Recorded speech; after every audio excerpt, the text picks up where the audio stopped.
I'm not going to give you advice.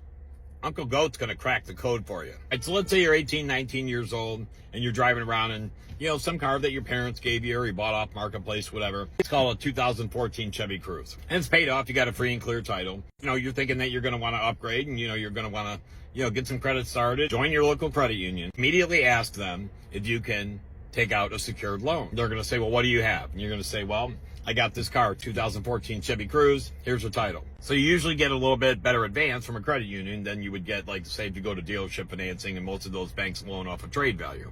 So let's say you got that 2014 Chevy Cruze. The book on the car, let's say retail value is $5,000. Credit unions loan off of retail. J.D. Power retail value, Black Book retail, Kelly Bullock retail, whatever. Retail value is $5,000. They're going to say, well, how much of a loan would you like to take on? You're going to tell them you want to take out $3,500.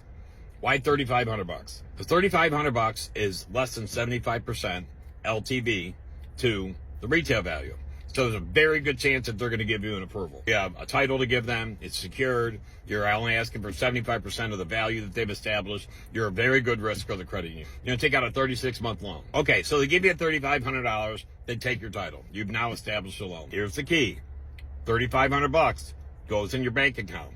Don't touch the money. Don't go on a crazy weekend. Don't go making it rain.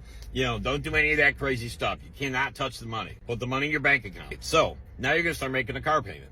Car payment on $3,500 is going to be probably $150, $200 a month. All right, so you get 6 good payments on your bureau. Now it's time to rock and roll. Now it's time to make moves. So you take the car, put it on Marketplace. You're going to sell it, and you're going to try to get retail for it. So if the car had a retail value of $5,000 6 months ago, let's say retail value now is $4,000, put it up on Marketplace for $3,000. You find a buyer, maybe he only gives you $2,500, but you take it. Okay, so you take $2,500 for the car. You're going to probably owe $3,000 on the car.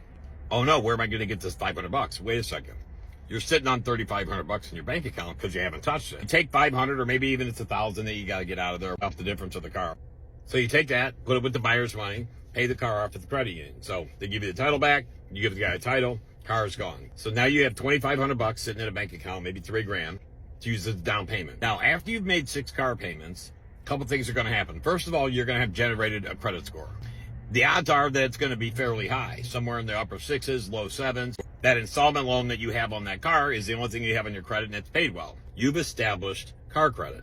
You have a paid installment trade line on your credit bureau, and you now have a high score. So you go back to the credit union, you say, hey, I'm a 680 credit score, 700 credit score, and I've got $2,500 down.